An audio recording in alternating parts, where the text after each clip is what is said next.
Assalamualaikum warahmatullahi wabarakatuh. Mari kita lanjutkan di part 2 dari pemusatan data atau tendensi sentral. Yang pertama sebelumnya adalah rata-rata, yang kedua kita masuk ke median. Apa sih median? Median adalah nilai tengah ya, atau rata-rata letak yang sering disebutnya, atau data tengah dari suatu kelompok data. Nah, begini. Perhitungan median dapat diilustrasikan bahwa apabila ada sejumlah atau sekelompok data dan kemudian diurutkan mulai dari yang terkecil sampai yang terbesar, lalu dibagi menjadi dua kelompok, maka separuh termasuk kelompok tinggi dan separuh lagi termasuk kelompok rendah. Maka titik tengah yang memisahkan kedua kelompok tersebut diberi nama median. Ya, jadi median adalah posisi tengah dari sekelompok data atau nilai tengah dari sekelompok data. Ya, contohnya seperti ini. Ada sekelompok data, misalnya 70, 60, 50, 40, 30, 20, 10. Nah, pertanyaannya berapa mediannya atau letak tengah dari sekelompok data tersebut atau nilai tengah. Lalu kita urutkan, bisa dari yang terbesar sampai yang terkecil, bisa dari yang terkecil sampai terbesar, sama saja. Di sini contohnya pada gambar ini dari yang terbesar sampai yang terkecil. Di sini ada 7 data. Yang terbesar 70, 60, 50, yang terkecil 10, 20, 30. Nah, di sini kan ada yang 40 tengah-tengah. Nah, maka 40 inilah titik mediannya atau nilai tengah dari sekelompok data atau data yang berada di posisi tengah dari beberapa data. Nah, 70 sampai 50 termasuk kelompok tinggi, 30 sampai 10 termasuk kelompok rendah. Nah, yang tengah-tengah ini 40 adalah posisi tengah dari suatu kelompok data yang disebut dengan median. Ya, jadi median adalah nilai tengah atau letak tengah, posisi tengah dari suatu kelompok data. Itu yang disebut dengan median. Oke, selanjutnya kita lanjutkan. Median sama seperti min atau rata-rata, ada yang data tunggal, ada juga yang data kelompok. Ya, saya ulangi lagi. Jadi median adalah nilai tengah dari data yang ada setelah data diurutkan. Jadi dari beberapa data yang secara acak, jika ingin mencari nilai mediannya, maka kita harus mengurutkan ya dari kecil sampai besar atau dari besar sampai kecil. Lalu kita lihat posisi tengah dari data tersebut. Ketika ketemu, maka itulah nilai mediannya. Nah, yang pertama adalah pada jenis yang pertama, median data tunggal. Untuk rumusnya adalah mi sama dengan, mi itu median, setengah kali, ini dalam kurung ini kali, setengah kali n plus, setengah kali 1 plus n. Ya, jadi mana n adalah jumlah data, ya. Contohnya seperti ini. Di sini ada data ganjil misalnya. Coba kita hitung ada berapa? 1, 2, 3, 4, 5, 6, 7, 8, 9. Ada 9 angka. Jadi median data tunggal itu ada dua jenis, yaitu data ganjil dan data genap. Yang pertama kita contohkan data ganjil dulu. Dari 9 data ini ya, lalu kita urutkan. Yang pertama adalah urutkan dari data terkecil sampai data terbesar. Dari 9 data tersebut atau angka tersebut, kita urutkan misalnya dari yang terkecil, yaitu 30, 40, 50, 60 sampai 80 yang terbesar. Yang selanjutnya adalah cari posisi median dengan rumus mi sama dengan setengah kali n plus 1. Ya, jadi mi atau median sama dengan setengah kali n-nya berapa tadi? Ini n ya, jumlah data keseluruhan ada 9 angka, 9 plus 1 sama dengan 10. 10 kali setengah sama dengan Jadi posisi median pada data kelima, sehingga nilai median sampai dengan 70.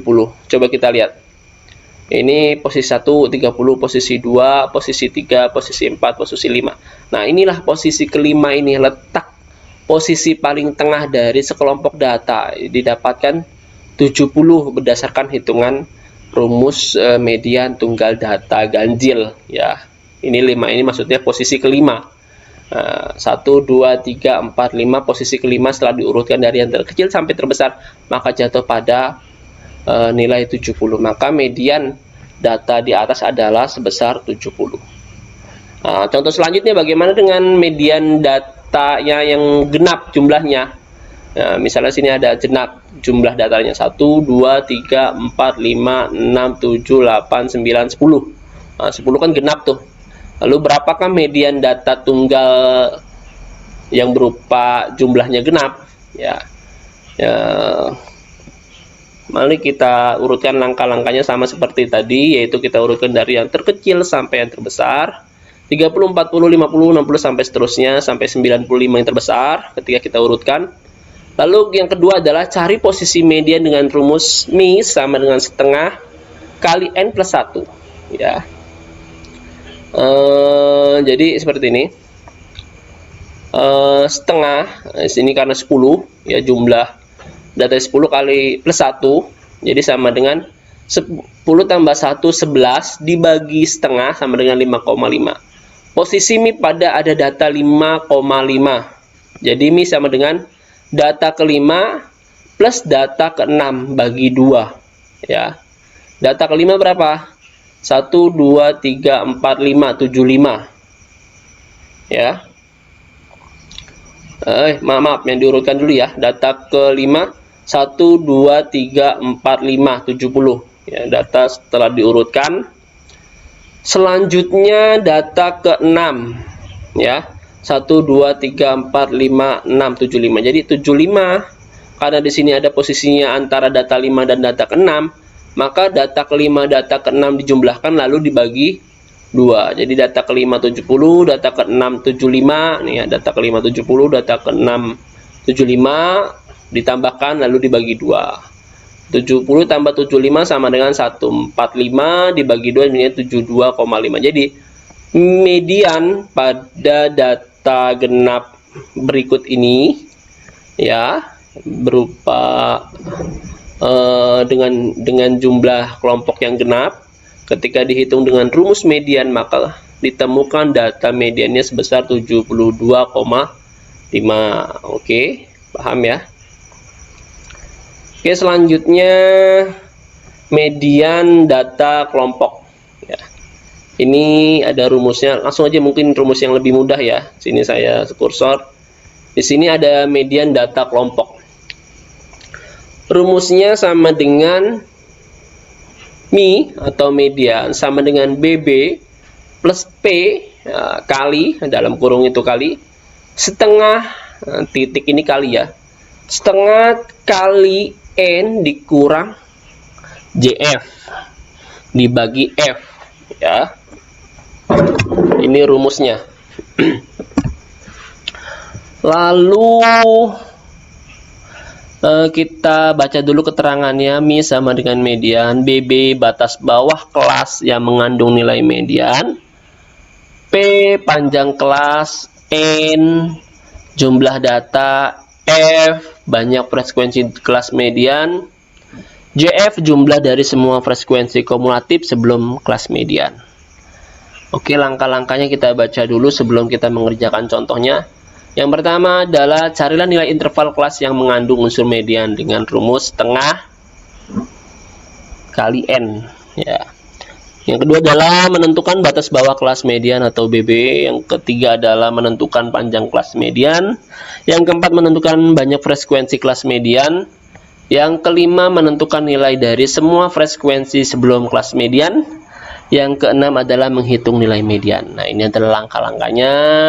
Yang ini keterangan dari rumusnya, lalu kita masuk ke contoh.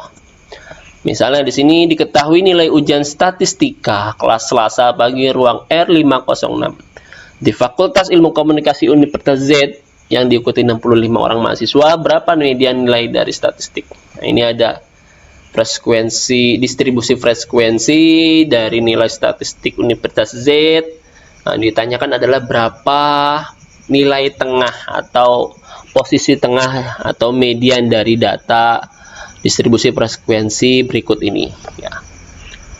Di sini sama ya, di sini intervalnya ada dari terbesar sampai terkecil. Di sini banyak datanya. Pertanyaannya, hitunglah nilai median dari data statistik berikut. Yang pertama adalah tadi, cari nilai interval yang mengandung unsur median dengan rumus. Nah, jadi dengan rumus setengah N, atau di sini kan N-nya berapa frekuensinya? 65. Nah, setengah dari 65 berapa?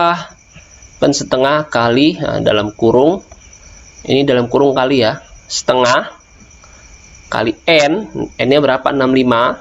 65 kali setengah, sama dengan dibagi 2, yaitu 32,5. Nah, langkah selanjutnya adalah menentukan kelas media dengan cara menjumlahkan nilai frekuensi dari kelas awal sampai kelas yang menunjukkan hasil penjumlahan mencapai 32,5 atau lebih. Dari atas kita jumlahkan, kita dimanakan nilai 32,5. 6 tambah 8, 14. 14 tambah 11, 25. 25 tambah 12 berapa? 37. Nah, berarti ya, letak median berada di kelas 4, yaitu pada interval 55 sampai 64 dengan frekuensi 14. Titik tengah atau posisi tengah dari data tersebut berada pada frekuensi atau kelas keempat dengan interval 55 sampai 64. Ya. Jadi diketahui dari penambahan frekuensi dari atas sampai bawah, posisi 32,5 atau posisi tengah dari frekuensi berada di nomor kelas yang keempat, yaitu ya. Lalu yang kedua adalah menentukan batas bawah kelas median. Nah, kelas mediannya ada di nomor kelas 4. Batas bawahnya ini dari 55 sampai 64, batas bawahnya intervalnya 55. Nah, rumusnya adalah batas bawah dari suatu kelas yang sudah ditemukan dikurang 0,5. Jadi 55 ini dikurang 0,5. 55 dikurang 0,5 sama dengan 54,5. Nah, ini BB, menentukan batas bawah kelas median. Kelas mediannya berada di kelas 4, yang 55 dikurang 0,5 menjadi 54,5. Jadi langkah yang kedua adalah BB-nya sudah ketemu 54,5. Selanjutnya, menentukan panjang kelas median ya. Jadi panjang kelas median adalah 55 sampai 64 itu berapa rentangnya? Atau 64 dikurang 55 ya, menjadi 9. Jadi rentang kelas interval keempat yaitu dengan panjang 9 ya. Panjangnya sudah ketemu 9 atau P-nya ya. Selanjutnya adalah menentukan jumlah frekuensi di kelas median. Berapa jumlahnya tadi kelas mediannya? Ini kelas 4, intervalnya 55 sampai 6 sampai 64, maaf. Lalu frekuensinya sebanyak 14 ya. 14. Selanjutnya, carilah jumlah semua frekuensi kumulatif di bawah kelas median ya. Jadi jumlah frekuensi kumulatif di bawah kelas median. Mana di bawah kelas median? Ini kelas mediannya yang dengan frekuensi 14, di bawahnya ada 11, 8, 6, lalu ditambahkan 6, 8, 11 ditambah menjadi 25 ya. Jadi jumlah kelas frekuensi kumulatif di bawah kelas median sejumlah 25. Nah, lalu yang terakhir adalah menghitung nilai median dengan rumus ya. Ini rumusnya kita masukkan yang tadi ya. Mi BB plus P dalam kurung setengah kali N, titik itu kali, dibagi JF dibagi F, yaitu berapa BB-nya tadi? BB-nya sudah ketemu 54,5. 54,5 ditambah P panjang kelasnya 9, terus dalam kurung setengah kali N nya berapa? 65 mahasiswa dikurang JF. Apa sih JF? JF adalah jumlah dari semua frekuensi kumulatif sebelum kelas median, ya 25 ya. Tadi JF-nya 25, ini 25 JF-nya. Dibagi 25, dikurang 25 dibagi F. Berapa F-nya tadi? Frekuensi dari kelas yang keempat tadi, itu frekuensinya adalah 14. Udah masuk rumusnya, lalu dihitung, maka ketemu mediannya adalah 59,4 ya. Itu dari nilai median data kelompok. Gampang ya, tinggal diperiksa lagi. Oke, selanjutnya median sudah, yang data tunggal data kelompok sudah, lalu kita masuk ke pemusatan data. Yang terakhir adalah modus. Apa sih modus? Modus adalah skor atau nilai yang paling sering muncul atau sering keluar atau frekuensinya paling banyak dari sebuah distribusi atau penyebaran data atau dari sebuah kelompok data. Jadi dari data yang ada di kelompok tersebut, berapakah nilai yang sering muncul, maka nilai yang sering muncul itulah yang paling banyak dinamakan, yang paling banyak jumlahnya, yang disebut dengan modus. Dalam distribusi frekuensi tunggal, modus ditunjukkan oleh nilai yang mendapat nilai frekuensi paling tinggi, sedangkan pada distribusi atau penyebaran data kelompok, modus ditunjukkan oleh harga titik tengah pada interval nilai yang mendapat frekuensi tinggi. Jadi sama seperti min dan median, modus juga ada dua bentuk atau dua jenis, yaitu modus berbentuk tunggal dan modus berbentuk data kelompok. Ya, yang pertama, misalnya gini, di sini ada angka-angka.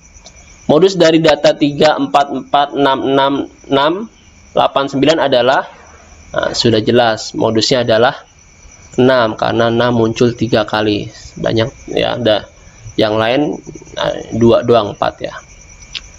Ya, terus modus dari data 3, 4, 6, 8, 9, 10, 11 berapa? Nggak ada modusnya ya, nggak ada, semuanya masing-masing satu. Lalu modus dari 33, 44, 66, 88, 99 ya, ini modusnya banyak. Ada 3, ada 4, ada 6 ya, karena masing-masing mempunyai double. Modus dari data 3, 444, 666, 89. Modusnya ada 2 ya. 4 dan 6. Ya. Karena sama-sama memiliki jumlah 3. Yang terakhir adalah berapa modus dari data 3, 444, 666, 8999. Banyak modusnya. Jadi dari berapa kelompok data terkadang modusnya bisa lebih dari 1. Di sini bisa ada 4 modusnya, bisa 6, bisa 9. Nah, jadi modus itu bisa lebih dari 1 pada suatu kelompok. Nah, jadi kita ulang lagi, modus adalah nilai yang paling sering muncul. Modus sering disimbolkan dengan mo atau modus ya artinya ya. Modus dari data tunggal adalah data yang frekuensinya terbanyak. Satu bisa tidak mempunyai modus ya, tadi ada kelompok data yang nggak ada modusnya, nggak ada nilai yang sering munculnya. Ada data suatu kelompok mempunyai satu modus atau disebut dengan unimodal. Ada yang data mempunyai 2 modus atau disebut dengan bimodal, atau data yang mempunyai lebih dari 2 modus yang disebut multimodal. Nah, ini tadi kan banyak ya yang lebih dari 1 modusnya. Oke, langsung pada bentuk pertama dari modus, yaitu modus tunggal. Menghitung modus dengan data tunggal dilakukan dengan sangat sederhana, yaitu dengan mencari nilai yang paling sering muncul di antara sebaran data. Contohnya adalah diketahui ujian UTS untuk pelajaran statistika untuk 10 orang mahasiswa adalah 50, 40, 70, 75 dan seterusnya sampai 80. Berapakah modusnya? Cari aja nilai yang paling banyak muncul berapa. Di sini ya 75 ada 1, 2, 3, 4. Nah, nilai 75 tidak 4. Ya berarti modusnya adalah 75 yang sering muncul sebanyak 4 kali. Oke. Ya, kalau mencari modus tunggal tinggal melihat aja nilai yang paling sering keluar atau yang paling banyak keluar. Nah, untuk modus kelompok ya, modus kelompok rumusnya adalah Mo sama dengan BB plus P kali F1 dibagi F1 plus F2, dimana keterangan rumus ini adalah Mo modus, BB batas bawah kelas yang mengandung nilai modus, P panjang kelas, F1 selisih antara nilai frekuensi di kelas modus dengan frekuensi sebelum kelas modus.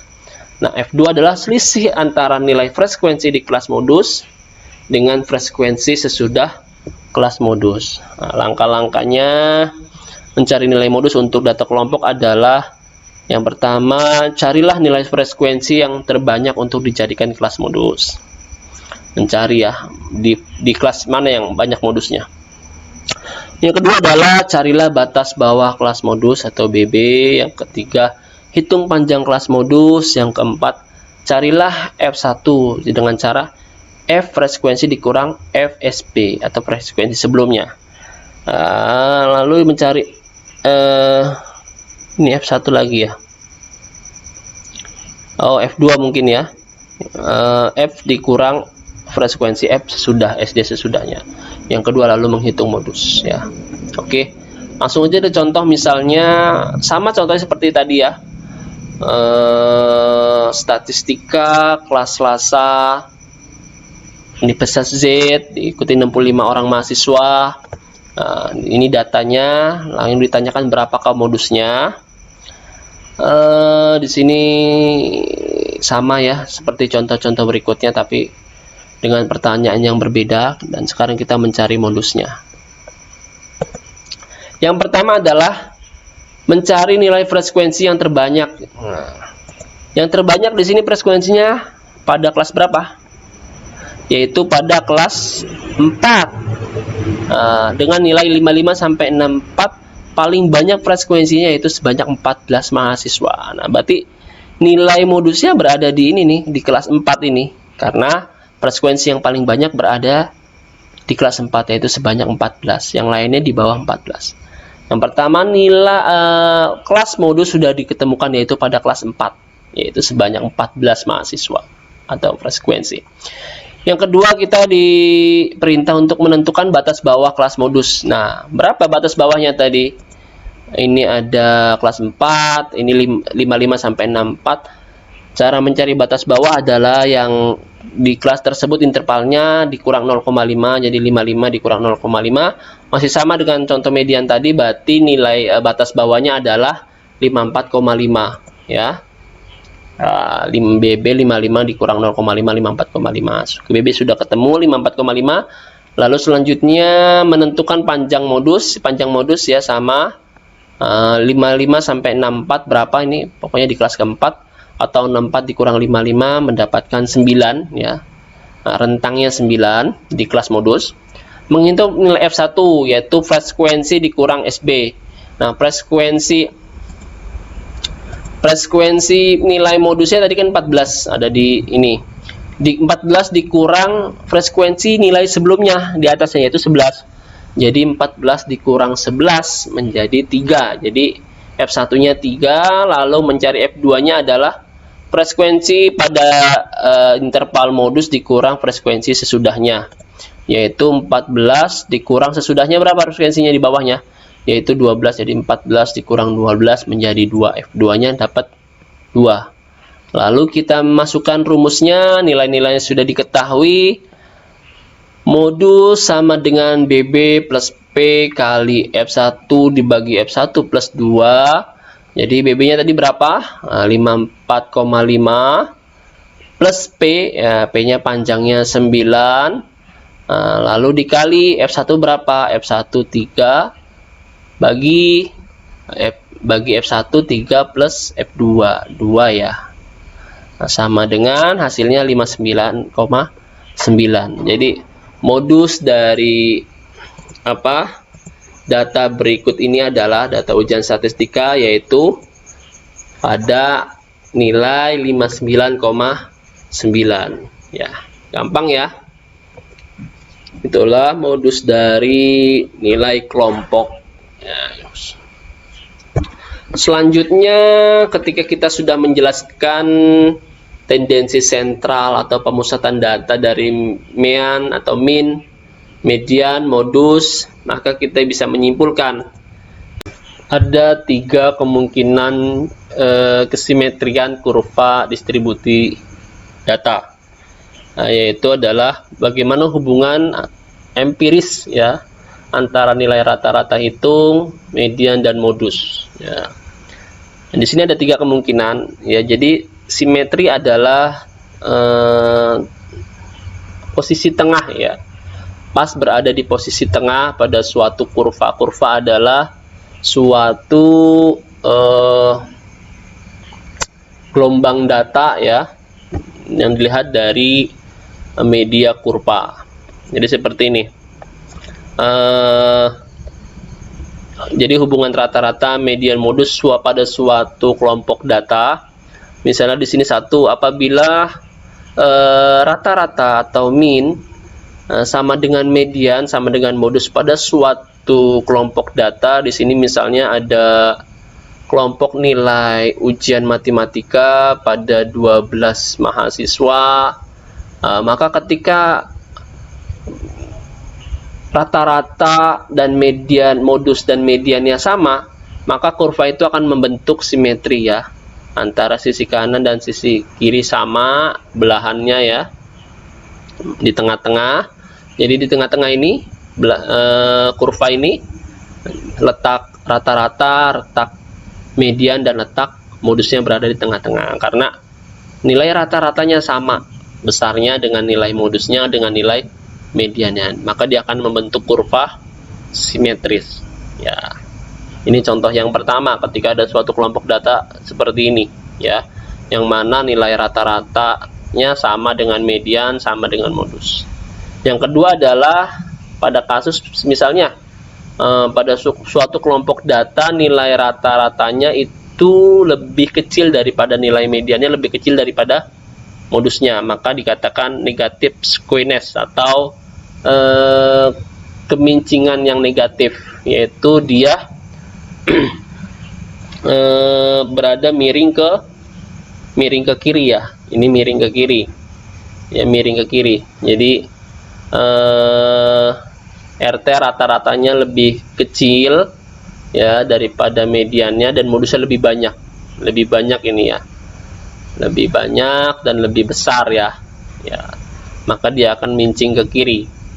Nah, selanjutnya adalah ketika ada kasus modusnya lebih kecil daripada median, lebih kecil daripada rata-rata, atau yang disebut dengan positif skewness ya, seperti ini ya. Jadi nilai rata-ratanya tinggi ya, modusnya berada di bawahnya, maka dia akan membentuk kurva seperti ini, miring ke kanan ya. Miring ke mana ini? Ke kanan ya, miring ke kanan.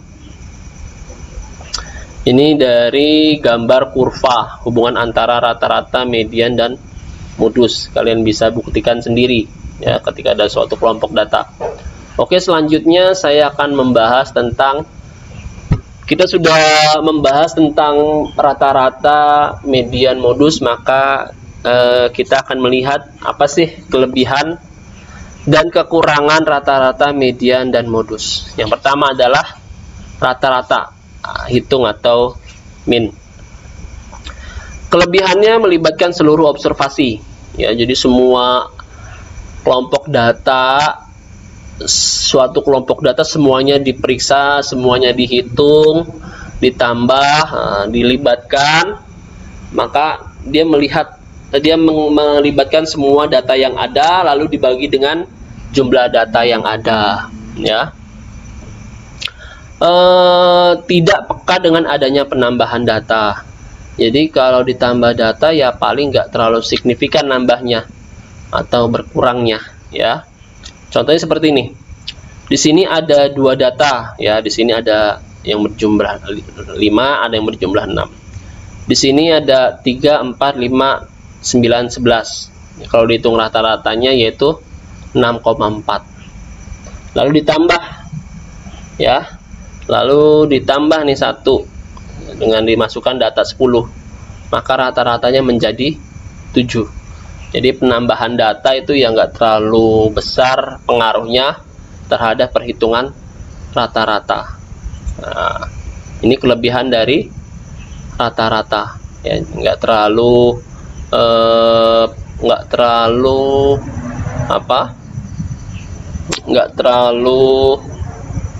rata-ratanya nggak terlalu banyak berubah. Nah, jadi stabil datanya. Tapi rata-rata juga mempunyai kekurangan, yaitu sangat peka dengan adanya nilai ekstrim atau outlier. Nilai ekstrim adalah nilai yang beda sendiri atau nilai asing ya, yang berbeda dari nilai lainnya. Misalnya di sini kelompok 1 ada 2 kelompok nilai. Yang pertama adalah ada angka 3, 4, 5, 9, 6. Ini kelompok 1. Nah, dihitung rata-ratanya sebesar 6,4. Lalu masuk tuh. Lalu pada kelompok 2 ada outlier. Contoh yang ada outliernya. Di sini kan rentangnya 3, 4, 5, 6 biasa ya, nggak terlalu banyak. Lalu ada outlier, yaitu ini outlier nih, nilai ekstrim 30, nilai yang asing, yang beda sendiri. Maka ketika dimasukin nilai yang outlier ini, yang ekstrim ini, maka drastis rata-ratanya menjadi besar sekali. Yang tadinya 6,4 pada kelompok pertama, nah pada yang kelompok kedua ini ada 1 outlier, yaitu nilai 30, maka rata-ratanya berubah drastis menjadi 10,2.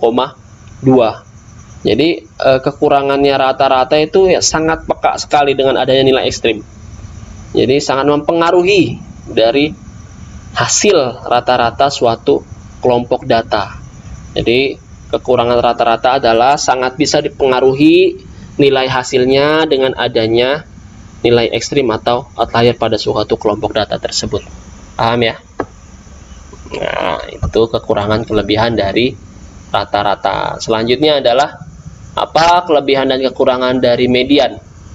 Kelebihannya yang pertama adalah tidak peka terhadap adanya nilai ekstrim.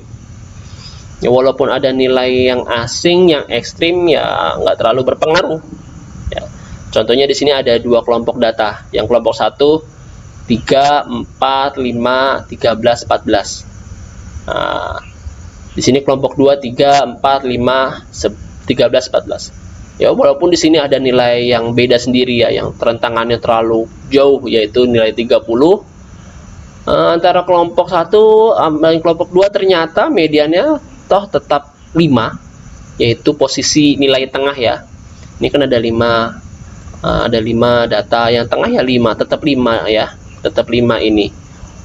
Jadi nggak terpengaruh oleh nilai ekstrim karena median mencari letak tengah atau posisi tengah dari suatu kelompok data. Ya, jadi kelebihan nilai nilai median adalah nggak terpengaruh tuh yang adanya dengan nilai ekstrim, yaitu 30 ini. Toh tetap yang dicari adalah posisi tengah. Ya, tapi mempunyai kekurangan juga. Sangat peka dengan adanya penambahan data. Jadi sangat dipengaruhi oleh banyaknya data. Karena median mencari posisi tengah ya, maka kalau ada tambah data maka akan bergeser nilainya. Contoh, jika ada 1 observasi baru masuk ke dalam kelompok 1, maka median menjadi 9. Misalnya di sini kelompok 1 kita tambah observasi. Kita tambah 1 nilai misalnya 15. Di sini 15 ya. Misalnya kita tambah 15, maka mediannya nggak menjadi 5 lagi. Nah, kalau misalnya ada 6 data di sini, maka tengah-tengah antara 5 dan 13. Berapa 5 dan 13? Yaitu tengah-tengah antara 5 13 ya 9.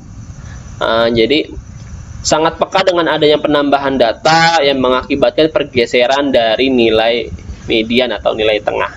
Paham ya? Itu kekurangan dari median. Selanjutnya modus. Apa kelebihan modus? Tidak peka terhadap adanya nilai ekstrim. Ya, misalnya ada 2 kelompok. Karena modus fokusnya mencari nilai terbanyak ya, dia nggak terlalu terpengaruh oleh nilai-nilai yang sedikit ya, karena dia fokusnya mencari nilai-nilai yang sering keluar. Misalnya kelompok 1, ada 2 kelompok data ya. Kelompok 1 33, 47, 89. Berapa modusnya? 3 ya. Nah, muncul 2 kali paling banyak. Kelompok 2 33, 47, 8, 35. Di sini 35 tuh nilai ekstrim, outlier, nilai asing, nilai yang jangkauannya terlalu tinggi, beda sendiri. Kalau ini kan masih dekat-dekat ya. Tapi nggak terpengaruh karena modus mencari nilai yang paling sering muncul. 3, 2 kali yang sering muncul ini ya, sebanyak 2 kali. Toh tetap kelompok 1, kelompok 2 modusnya yaitu berada pada angka ketiga atau nilai ketiga. Jadi nggak terlalu terpengaruh tuh oleh nilai yang ekstrim. Nah, itu kelebihannya. Kekurangannya adalah peka terhadap penambahan jumlah data. Jadi kalau ada yang jumlah data, maka modusnya bisa berubah-ubah. Contohnya, di sini data yang pertama adalah kelompok data pertama 33, 47, 89. Berapa modusnya? 3, karena 3 muncul sebanyak 2 kali. Nah, lalu ditambahkan nih, tadi kan 33, 47, 89, lalu 7-nya ditambahin 2, diselipkan 2 ini. Maka bisa berubah nilai modusnya, yang tadinya 3 muncul 2 kali kalah dengan angka 7 yang muncul sebanyak 3 kali. Jadi peka terhadap penambahan jumlah data ya, jadi modusnya menjadi 7 bukan 3 lagi. Nah, itu kekurangan dari modus. Nah, ini ada kesimpulannya dari kelebihan dan kekurangan min, median modus. Kalian pelajari sendiri ya.